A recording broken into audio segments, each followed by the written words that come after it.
Whether you grew up in the 70s and 80s with the original Star Wars trilogy, or you discovered Star Wars in the 2000s with the prequels, or maybe even currently with the Disney movies, you're aware that we're all constitutionally required to feel Empire Strikes Back is the best movie. Hi everyone, I'm Spector Guru Neitlich. I've been a toy and Star Wars fan my whole life and have been blessed to have actually gotten to work in the toy and movie industry. And one of the things that I try to communicate on this channel that ideally sets it apart is the fact that I can explain things from both a collector and industry standpoint. But there's actually a third leg to this stool that I call experience, and that's the fact that I was also a film major in college.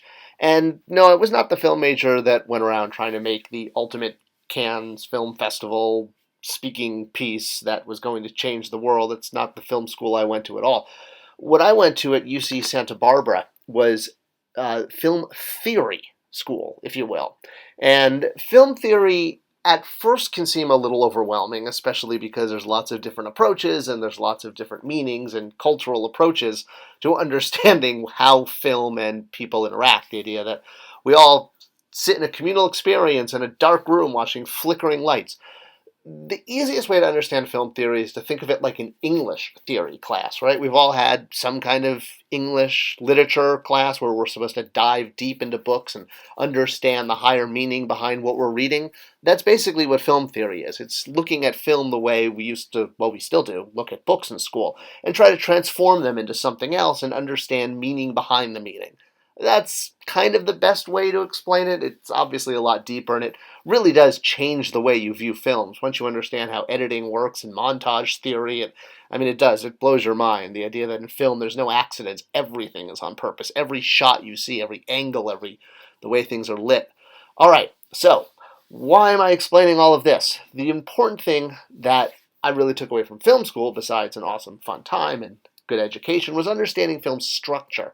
Now, there are two basic story structures that work well for film. One is what's called the hero's journey. And you're probably most familiar with this if you are a Star Wars fan, and you probably are if you're on this channel, with the original 1977 film. It was right out of the textbook of hero's journey. It basically told the story of someone who, with a greater destiny, who receives a talisman from an advisor and goes off to do something great. Now, narrative structure is not dependent on a hero's journey. In fact, most movies are not about a hero coming of age and saving the galaxy or doing something great. They're just about life. And life is best told in cinematic form when using what's called three-act structure. And the closer a film is to three-act structure, often the better it does, simply because the structure itself encourages the story to move forward. The events that happen, the rising action leads to your climax, which leads to falling action and resolution. So there is a natural flow to events.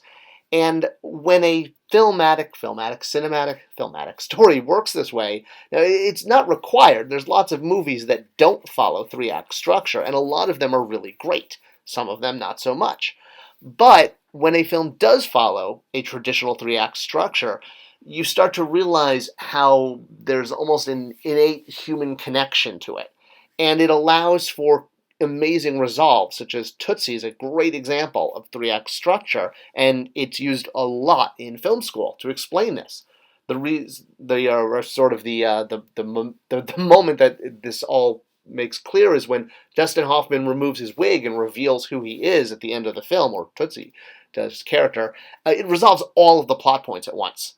And you see this in a lot of films, and the more you understand the way that narrative three-act structure works, then you see, oh, the films that I really love, I get where that three-act structure is. It's sort of naturally there, and your expectations for storytelling are basically appeased, for lack of a better word. And there's almost no film that does this better than The Empire Strikes Back, and it's why it is taught in film school. In my screenwriting classes, over and over again, we would talk about Empire. Star Wars is a great example of a hero's journey, as I said, but that's not the same type of structure as three-act structure. Hero's journey can be within that, and that's what Empire is able to do. Within that second act, there is a hero's journey. But it follows almost to the minute when each action should happen in order to follow three-act structure, where things are required to happen at the 15-minute point, 45-minute point, hour-and-a-half point. So let's look at it, and very simply you can see how it works as an example. We have Luke out on a leisurely stroll through Hoth on his favorite beast of burden, when lo and behold, a defining moment. Something changes. Luke is no longer safe, but rather he's being attacked by a giant piece of special effect. Well, actually, back then it was a guy in a costume. All right, so we had our inciting incident. Now we have our call to action. When our hero, when they have been changed by this incident, is now faced with a quest that's put before them. And this works perfectly within the structure of Empire Strikes Back. When Luke escapes from the Wampa's cave, he sees a ghost image of Obi-Wan Ben Kenobi, who tells him to go seek out Yoda. He now has a quest for this movie. So that's Luke's sort of mini hero's journey within the structure of the three-act form of the storytelling. All right, so let's keep going through Act 1. So we've had our call to action. Now we have our defining moment leading us into our first act turning point. So this essentially starts off with the probot landing on Hoth. So everything, again, going great. The rebels are fine. Luke's been found. He's recovering. He has his quest now, but he's fine. Oh, but lo and behold, a probot shows up. Han and Chewie have to go out and take care of it, which adds to their character arc. But this means that the Empire's on its way. So now everything is different. We have our turning point. Suddenly the rebels have to go from hiding to escaping, which means now we're going to get some of the best 20 minutes of film ever created, i.e. what's known by the popular public as the Battle of Hoth. And while that's full of action, special effects, and giant robotic dogs that my parents used to call my pet toy when I was a kid, it acts as a story device to not only move the story forward, but the rebels and our heroes are no longer safe. They now need to go leave and flee. And of course the rebels do this in their patented space blimp, but this just has the rest of the cast. Our main characters are sent off on their individual quests. So we're now into our second act. We're no longer safe. We've left our home behind and we're out into the unknown, and it's scary and crazy and we don't know what's going to happen next. Okay, I had to use this image. Thank you very much. I promise never to use frozen images again. All right, so into the unknown we are, and now we have our main characters split up on their individual quests, but within these they're going through their hero's journey arc. So we're going to have an awakening, a moment of enlightenment, and our death experience. For Luke, that moment of awakening is learning that he has met Yoda. For Han and Leia, it's learning that Han likes to sexually harass his coworkers, and Leia needs to get a restraining order taken out against him. And as Luke continues his training on Dagobah and Han and Leia continue their romance inside the belly of a giant space worm, which is one of the top 10 romantic places you can take someone, by the way. I've done that. Our third date with my wife, we went to a giant space worm's stomach. Now, Luke has his death experience when he goes inside of a cave and hits a bunch of sticks against a phantom version of the man who's going to turn out to be his father, spoiler alert. But he sees a vision of what it could be if he was to turn to the dark side, and this is his death experience. He's now ready to move on into the third act, meet up with his friends, and have a climactic moment that's now going to change him permanently, but make him a better person.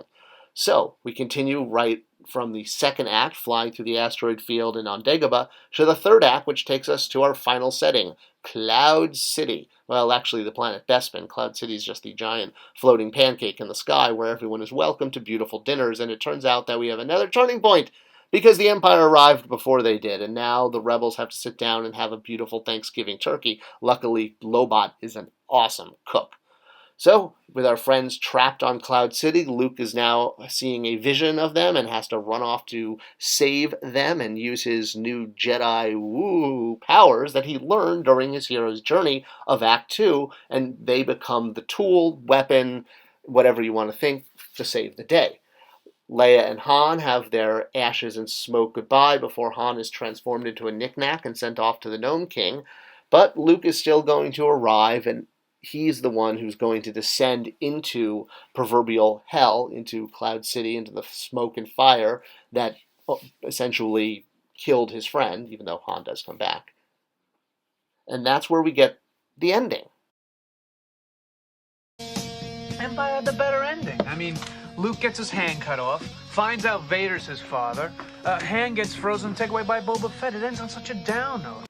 And not to spend too much time on pop culture references, but The third act in Empire really does Lebowski rug the whole plot. It pulls everything together, much like when Dustin Hoffman removes his wig when Vader fights Luke on Cloud City and reveals that he is his father. Suddenly, everything that's happened before takes on a new meaning, and everyone realizes that they're actually just playthings in a child's world. So, coping with this Lego identity crisis, our heroes are now ready to go off with their new knowledge, try to become better people, and be better good guys for the next round. But you can see how everything flowed together and literally almost to the minute, taking us to our peaceful ending as we stargaze into the galaxy. Empire feels very satisfying. And we had the opposite with something like, if we're going to go apples to apples, if we're going to analyze The Phantom Menace and stay in the Star Wars category. While Phantom Menace arguably, that's the English word I'm looking for, it can be looked at as a three-act structure. It's the characters. There's so many of them that it's hard to really understand where the structure breaks. You can kind of squeeze it in, and it has been done, but the characters are not as clear in both either a hero's journey story or in a three-act structure. And it's why The Empire Strikes Back stands out. It's not just the best Star Wars movie because it's got Boba Fett in it, but it's following traditional three-act structure to a T, which appeases an audience on a very subconscious level, making them feel like they're getting a rewarding story, even if it doesn't have Baby Yoda in it. I hope you enjoyed this video, and it was enlightening about why Empire Strikes Back is often taught in film school. I enjoyed that it was myself. I remember seeing it on the syllabus. I get to watch Empire tonight for my homework. Do you ever have any homework like that? Leave it in the comments below. Let me know what you think. Thanks for watching, sharing this video, and I'll see you guys next time.